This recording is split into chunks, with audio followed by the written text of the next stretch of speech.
tema crítico para la salud, hoy nos toca platicar de lo que está en nuestras manos para mitigar los efectos del cambio climático. Y hoy podemos tener muchas ideas de qué hacer. Todo el mundo sabe de la importancia que es reciclar, pero ¿sabían ustedes que tan solo cambiar a una dieta más cargada de vegetales y frutas es 4 veces más efectivo que el reciclar? Quitar un vuelo transatlántico es 8 veces más efectivo. Y algo tan importante como cambiar las bolsas de plástico a lona en el supermercado, que es muy importante, apenas sería el efecto del 1% de no comer carne de res en un año. Acompáñenme a ver lo que realmente nos dice la ciencia que puede dar un gran impacto a este grave problema. Saludos. Si se encuentran cansados y enfermos de sentirse cansados y enfermos, acompáñenos a un nuevo capítulo de nuestro proyecto 99%. 3, 2, 1, comenzamos. Muy buena noche, me da mucho gusto que me acompañen y quiero hacer una confesión antes de empezar el tema. Esta es la tercera vez que intento grabar este programa. Y esto porque cuando ya lo termino y lo estoy revisando, no me acaba de convencer cómo lo estoy explicando y quiero ser de veras muy preciso y muy cuidadoso en lo que voy a decir hoy, porque es un tema que realmente atañe a todo mundo, es crítico para nuestra supervivencia y muy importante. Y créanme que he leído de este tema en particular los dos mundos, tanto la gente que no cree en él como la gente y la ciencia que ha puesto todo para hacerlo. De hecho, hace poco, aquí les dejo el vínculo, tuvimos un programa en donde les platiqué del reporte del panel intergubernamental para cambio climático, el IPCC, y acaba de sacar su sexta revisión. Y vean el programa, yo creo que les va a hacer mucho clic. Pero bueno, hoy el tema es qué podemos hacer que esté en nuestras manos para poder mitigar esto. Y podemos hacer muchísimo, pero antes de entrar al tema, a mí me gustaría, se habla mucho del gasto en toneladas de dióxido de carbono que todos los seres humanos tenemos. Pero ¿cuánto es eso? ¿Es mucho? ¿Es poco? Y creo que debemos de empezar por ahí. Aquí está una foto de lo que sería el meter en un globo una tonelada de estos gases de invernadero. Y es impresionante el tamaño, es del tamaño de una casa de 2 pisos. Yo hace poco se hizo un modelo de animación en el espectro amplio lo que liberó solamente la ciudad de Nueva York en un año de dióxido de carbono. Y aquí vemos en pantalla lo que se juntó en apenas una hora, lo que se juntó en 24 horas y la inmensidad de estos globos que se juntó en tan solo un año.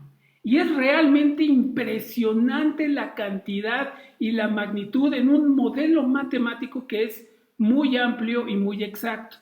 Y nos vamos a basar en un metaanálisis, que es un estudio científico que toma a varios de ellos. De hecho, fueron 39 estudios científicos en donde analizó las coincidencias y los datos que todos compartían y llegó a conclusiones muy exactas de cómo estamos impactando y cuáles son las actividades que están en nuestras manos para poder ayudarnos. Y vamos a empezar con el tema de los automóviles.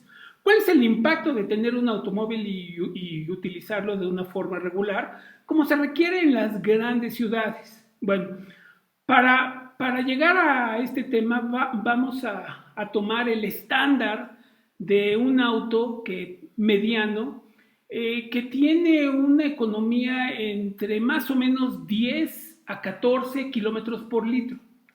Este auto típico más o menos está liberando cada año al ambiente entre 5 y 7 toneladas de dióxido de carbono. estos globos de los que estábamos hablando. Y el problema es que al multiplicarlo por los más de 1.3 mil millones de autos que hay en el mundo, entonces ya lo hace un tema crítico. Es una liberación constante, y esto porque hay autos que liberan más y otros que liberan menos, pero más o menos está cargado de los que más, aparte de los trailers, de los camiones de entrega, o sea, lo hace un tema importante. ¿Y qué es lo que podemos hacer? Bueno, aparte de minimizar el uso del automóvil y compartirlo, eso ayudaría muchísimo al ambiente, pero por el otro lado están los autos eléctricos, y los autos eléctricos van a ser una gran solución. Digo van a ser porque hoy la construcción, la fabricación de un auto eléctrico es más, tiene más daño al ambiente que la de uno de petróleo, y esto es por el tema de las baterías. Las baterías tienen unos materiales muy especiales que necesitan de minería, que daña al medio ambiente, y aparte las fábricas que los hacen utilizan muchos procesos que también dañan al medio ambiente. Aunque no todas, hay unas fábricas como las de Tesla, que está en Nevada, que es muy efectiva contra el cambio climático, pero apenas son 4 plantas en los Estados Unidos que compiten contra 98 en su contraparte en China. Entonces, hoy para allá va, pero es un problema serio. El otro es que, bueno, no hay tanta infraestructura para poder hacer esto competitivo. Hoy ya hablamos que hay más de 1.3 mil millones de autos a gasolina contra apenas 10 millones de autos eléctricos. Y el reciclaje de estas baterías va a ser un tema muy importante en los próximos años que se va a tener que solucionar. Y ojo, ahí hay una buena oportunidad de negocio para muchas personas. Pero bueno, ¿qué es lo bueno que hay? Bueno, el último año se vendieron más de 3 millones de autos eléctricos en el mundo, que es el récord. Y muchas empresas como Amazon, como Coca-Cola, están cambiando toda su flotilla de entrega de productos a su contraparte eléctrica. Y esto es un buen aliciente. Y el siguiente tema no ofrece muchas soluciones, pero bueno, va enfocado más a la sensibilidad que podamos tener. Y ese es el uso de los aviones el viajar. Más o menos un vuelo transatlántico entre México y Londres tiene una distancia de 9,000 kilómetros. Ida y vuelta tenemos un gasto por persona, no importa cómo vaya el avión, pero por persona es entre 2 a 2.5 toneladas solamente por ese vuelo. Lo hace un tema muy, muy importante porque para el 2050 el objetivo es que cada persona en el mundo no tenga más de que 2.5 toneladas de gasto total anual para mitigar el efecto del cambio climático. Entonces, pues ahí en un viaje ya se gastó. Entonces, utilizar lo menos posible, esto sería una solución. Sé que es difícil para muchas personas, pero bueno, también en el horizonte vienen aviones mucho más eficientes que van a ser como híbridos, una parte eléctrica y una parte por el gas avión. Y el siguiente tema es realmente crítico, pero también podemos hacer mucho. Y estoy hablando de la industria textil, que solamente en el tema de la contaminación de aguas, ella genera el 20% de todas las aguas contaminadas en el mundo, y lo hace con químicos realmente muy nocivos, como mercurio, como arsénico y como plomo. Pero también en el tema del agua, es un gasto excesivo impresionante. La construcción de una camisa de algodón lleva aproximadamente 2.700 litros de agua, que es lo que usaría una persona en 2 años y medio. Cada kilo de ropa hecha libera 23 kilos de gases invernadero al ambiente. Solamente para el uso de poliéster se utilizan 70 millones de barriles de petróleo al año. El excesivo desperdicio de basura es increíble en esta industria. Se calcula en un camión de basura cada segundo. Se usa el equivalente de agua de 2 millones de albercas olímpicas para teñir las telas cada año en esta industria. Y un tema realmente triste y poco conocido, que es el tema de los microplásticos. Esta industria genera el desecho del 35% de todos los plásticos que hay en los océanos. Y no solamente se liberan durante el proceso de creación de la ropa, sino en nuestras casas, al lavar la ropa, se desprenden estas microfibras de plástico y van a dar por medio del caño, quizás a lagos, contaminando de la misma manera, y el problema es que todos esos microfibras vuelven a nuestros platos, en nuestras mesas, cuando estamos comiendo productos del mar. Y lo está haciendo un problema realmente fuerte. Por eso hoy una de las soluciones es que nos fijemos en dónde compramos esta ropa. Ya hay en las etiquetas hay empresas que están reciclando las fibras de una manera importante. Por ejemplo, H&M, Zara, hay muchas empresas que lo están haciendo, y casas altas de moda como Stella McCartney, como Gucci, como Prada, que ya se están preocupando por este tema en un punto muy importante. La otra cosa que podemos usar es reciclar nuestra ropa. Dónenla, no la tiren. Hay mucha gente que le puede volver a dar uso. No compren de más. O sea, es un problema realmente fuerte. Traten de comprar productos de fibras naturales contra fibras sintéticas. Las fibras sintéticas tienen más carga tanto al ecosistema como al medio ambiente. Y finalmente quiero hablar del tema de los alimentos en dos vertientes. Una es del desperdicio, que es impresionante. Se calcula en más del 30% de todos los alimentos en el mundo que nunca van a llegar a una boca, en donde hoy más de 800 millones de personas en este mismo mundo tienen hambre. Es un crimen imperdonable, pero además se calcula en 1.300 millones de toneladas al año. Es una cantidad impresionante. Y el problema es que no solamente es el desperdicio en sí, sino que estos alimentos, cuando se pudren, generan un tipo de gas que es el metano, que es entre 28 y 32 veces más dañino que el dióxido de carbono, porque atrapa más calor. Si el desperdicio de comida fuera un país, sería el tercero en mayor daño, solamente después de China y de los Estados Unidos. Y no solamente es esto, sino toda la energía que se utilizó para la producción de estos alimentos se esfumó. Solamente en los Estados Unidos se hizo un estudio del desperdicio y fue equivalente a 3.9 millones de toneladas de fertilizantes que desaparecieron. Fue también el equivalente a 41 millones de automóviles andando todo el año sin apagarse. El desperdicio de agua de 7 millones de albercas olímpicas y millones de hectáreas con toda la fauna que fue desplazada. ¿Y qué podemos hacer? Bueno, es de sentido común, pero comprar lo que necesitamos, nada más. Pero si hay desperdicio, ya hay ciertas cosas que podemos hacer para convertirlo en composta, y podemos sembrar alimentos que podemos utilizar en casa con esta composta. No sean tan especiales con las imperfecciones en algunos alimentos.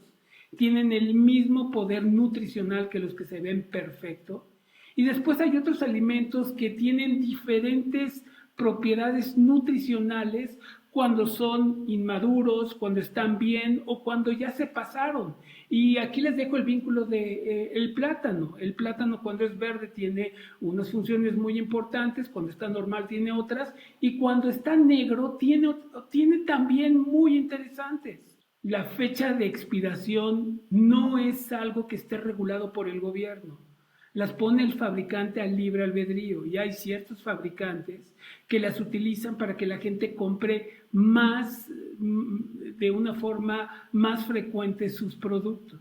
Y en la otra vertiente de los alimentos quiero platicarles de qué podemos hacer en nuestro cambio de dieta para minimizar el impacto. Y si vemos la tabla que les estoy enseñando ahorita, van de los alimentos de menor impacto al ambiente a los de mayor. Y en donde empiezan están con las nueces, las manzanas, las frutas cítricas y los vegetales con el menor impacto. En la parte media hay arroz, avena, huevos, vino. Y ya los productos animales son los que ya empiezan con mayor impacto y con carnes, como la carne de puerco, el queso, el pollo, pero hay dos excepciones aquí. El café, por su tipo de fertilizante, que es nitrogenado y que daña el medio ambiente, y el chocolate por el uso de la tierra, que la deja casi inservible una vez que se cosechó. Pero lo bueno que tanto el café como el chocolate no es algo que se consuma en las cantidades que se consume, por ejemplo, un bistec o unos huevos. O sea, es muy poca cantidad, entonces ahí se puede compensar. Pero no hay nada que se le compare al daño que genera la carne de res. Y es que el problema con la carne de res es el tipo de digestión que tiene las reses. Al ser rumiantes tienen un proceso que se llama fermentación entérica, que hace que generen gases de metano tanto en flatulencias como en eructos, pero la mayor parte es en eructos. Todo el mundo cree que son las flatulencias, pero no. El 95% del daño es en estos eructos. Pero también las fábricas en donde se procesa esta carne dañan mucho el medio ambiente porque trabajan con combustibles y con ciertos químicos que dañan el medio ambiente. También los fertilizantes que se utilizan para el pasto, para la comida de estas reses, es altamente nitrogenado y genera daño a la atmósfera. ¿Y qué es lo que podemos hacer? Bueno, minimizar el consumo de carne en un estudio científico demostró que es súper interesante. Con tan solo quitar el 50% de productos animales y un poquito más de la carne de res, entre un 60 y un 70%, tendría un efecto anual de quitar gases invernadero en el orden de 1.600 millones de toneladas, que es el equivalente a quitar la mitad de autos un año en todo el mundo. Entonces es un número importante y de todas formas ya hay carnes alternativas hechas en vegetales. De hecho, Burger King, el restaurante de comida rápida, ya tiene su hamburguesa imposible. El otro día yo la vi aquí en México y la gente jura que el sabor es exactamente igual al de la carne de res. Pues se puede, como una idea, el mezclar estas carnes y generar nuevas recetas. Pero no solamente es el daño al medio ambiente. Se calcula que el 80% de los antibióticos que se hacen en el mundo se utilizan para esta industria. Y estos antibióticos, ¿en dónde creen que acaban? En nuestro aparato digestivo, creando un grave problema que es la resistencia a los antibióticos. De hecho, las Naciones Unidas ponen esto como uno de los top 5 daños que tiene la humanidad en los próximos años. Por esta resistencia a antibióticos, enfermedades que hoy son totalmente controlables pudieran ser fulminantes en 30 años y acabar con gran parte de la población mundial. Entonces debemos de cuidar todos estos temas. una vez más, y les digo, no me crean en este tema, investiguen ustedes, vean si estos números les hacen clic, y lo más importante, que no se menciona en ningún estudio. Platiquen de esto con la gente, sensibilícenla. Mientras más gente sensibilizada, mayor es la probabilidad de poder salir con el mínimo daño de todos estos problemas. Muchísimas gracias por su atención y que tengan un excelente día. Hasta luego. Agradecemos su atención. Recuerden que nuestros contenidos, aunque han sido verificados por expertos, solo tienen como objetivo educar, nunca tomar el lugar de sus doctores. Hasta el próximo capítulo.